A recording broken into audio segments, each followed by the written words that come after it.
By now, you've heard the stories of female athletes saying how it's unfair to be forced to compete against trans athletes for obvious reasons. But now coaches are giving their take on that issue, including volleyball coach Rhyen Staley, I should say, who writes, as both a men's and women's volleyball coach for over 25 years for grade school, high school, and college teams, I have seen firsthand the way in which allowing men to compete against women would upend the game as we know it. Very well said. And Coach Staley joins us now, as does former NCAA champion swimmer and co-founder of Icons, Marshi Smith. Coach, I'm going to start with you here. Again, you've seen it firsthand.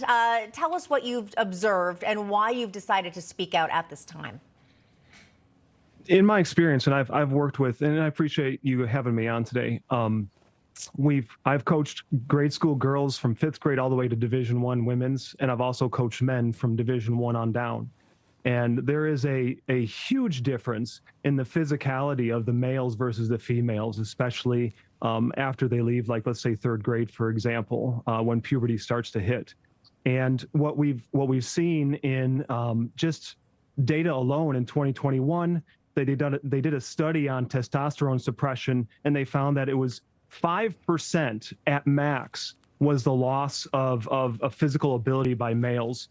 And so when you see an athlete like what we see here in the video from North Carolina, where a male athlete hits Peyton McNabb in the head, that's, from a technical analysis, that's a average male athlete hitting that ball, right, maybe to a below male average athlete. And so when you start to interject higher tiered athletes into the game, you're going to see the injury rate amongst the females go up. Yeah, I had girls that did play in high school, and their first thought when they saw that was the girl wasn't playing defense very well. Her hands should have been up. But I think what happened is the male moves much quicker than the average female would to the ball, so she may not have been ready. But I've seen this firsthand also. I've seen men play against women. Everything you're saying is true. And Marshi, there's a reason they have separate leagues for men and women in all sports. Absolutely. I mean, there is a difference in every single sport.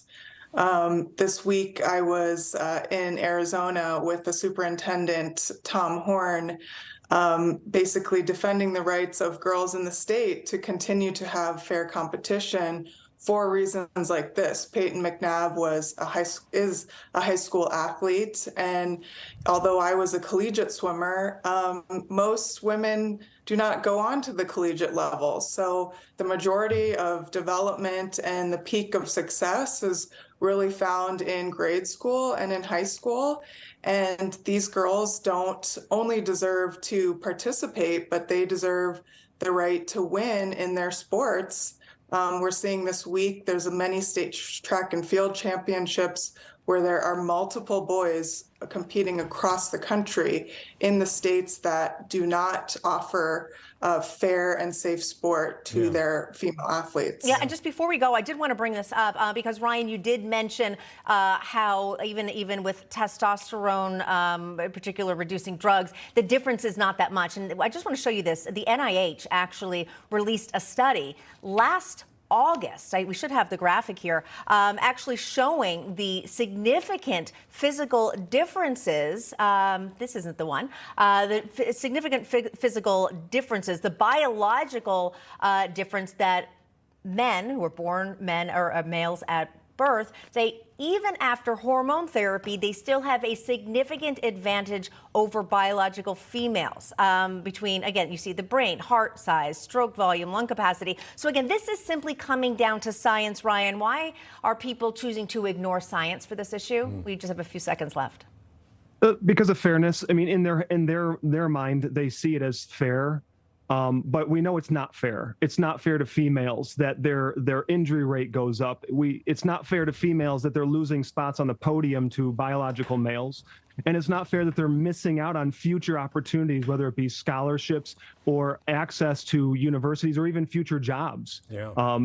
So they view it as fairness, but it's in their mindset, and that's why they are able to suspend reality in order to put that into play. Yeah, again, you got to go with the science Yeah. at the end of the day. Thank you, Marshi, so much. We know you've gone through this firsthand. And Coach Staley, thank you for saying what a lot of people think is common being sense. honest. And by the way, there might be a bear behind you. So just I was heads up. thinking, don't poke the bear. I was thinking of different ways to go, but we won't poke you. All right. Thank you you both so much.